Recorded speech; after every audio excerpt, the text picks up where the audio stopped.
حاد الناس عن كتاب الله وابتعد الناس عن سنة رسول الله إلا من رحم الله. عند ذلك قطعت الجماعات وانتهكت الحرمات ونيل من الأعراض وظهرت الصور الصارخة من الفحشاء والمنكر بشتى أنواعها، والله المستعان.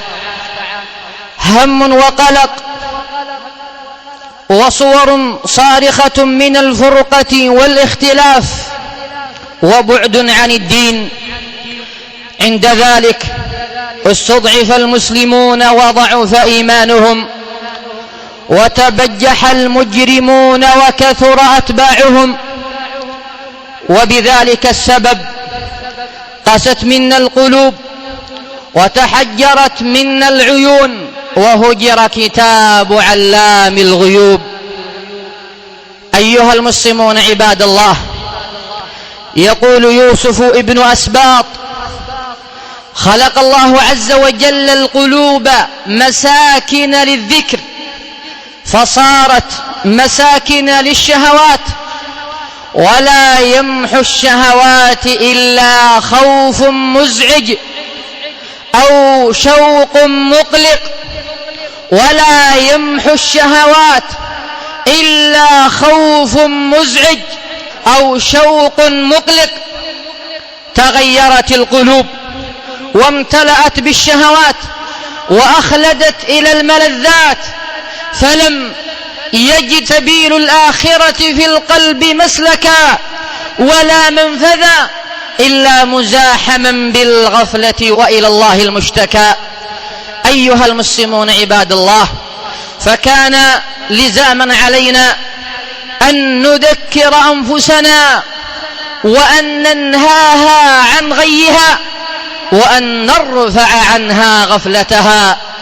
أيها المسلمون عباد الله، هل أتاكم خبر من الله عز وجل عن عظيم عقابه؟ وهل ورد إليكم من الله نبأ عن عظيم عذابه؟ هل سمعتم عن تلك النار الموقدة؟ هل علمتم عن تلك الدار التي أودع الله عز وجل فيها أنواع العذاب وجمع فيها شتى أنواع النكال عدة للمجرمين؟ أيها المسلمون عباد الله، بينما الناس في ساحة المحشر كل منشغل بنفسه، الأب يهرب من فلذة كبده، والأم تهرب عن صغيرها بل وتضع جنينها، وترى الناس سكارى وما هم بسكارى ولكن عذاب الله شديد. تخون الأرجل أصحابها وتنخلع القلوب من شدة ما ترى وتشاهد. وأنذرهم يوم الآزفة إذ القلوب لدى الحناجر كاظمين. من شدة الهول تزول القلوب عن أماكنها، ولولا ضيق الحناجر لخرجت إذ القلوب لدى الحناجر كاظمين. ما للظالمين من حميم ولا شفيع يطاع. وإذا الجنين بأمه متعلق يخشى العقاب وقلبه مذعور، هذا بلا ذنب يخاف جنينه كيف المصر على الذنوب دهور. إنها صرخة نذارة نادى بها النبي صلى الله عليه وعلى آله وسلم لأقرب الناس إليه: يا فاطمة بنت محمد أنقذي نفسك من النار فإني لا أغني عنك من الله شيئا.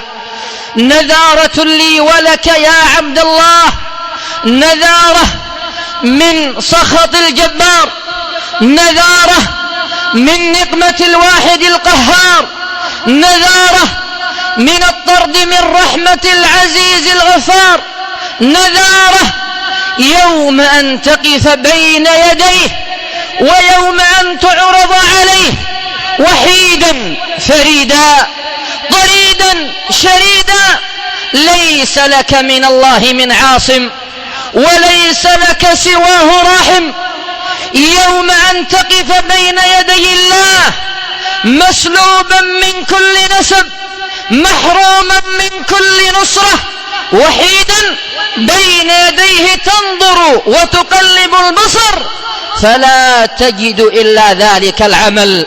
فمن يعمل مثقال ذرة خيرا يره ومن يعمل مثقال ذرة شرا يره.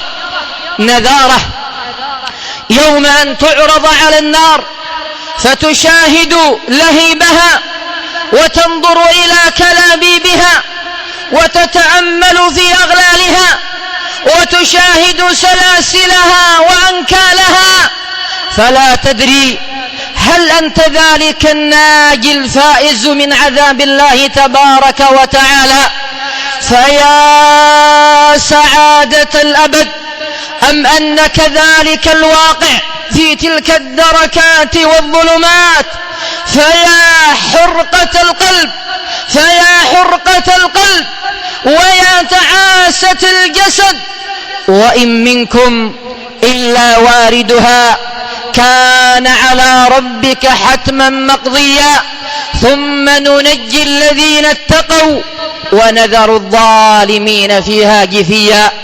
أيها المسلمون عباد الله، تأملوا في تلك الأجواء الرهيبة والساعات الرهيبة في ذلك الموقف الذي يسوده ذلك الهدوء العجيب بعد أن سيقت العباد وجاءت كل نفس معها سائق وشهيد.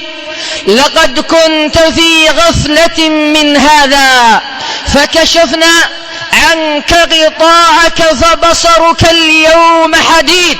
هذه هي اللحظة التي لم تكن تتوقعها، وهذا هو الموقف الذي لم تكن تضرب له حسابا، وهذه النهاية التي لطالما غفلت عنها.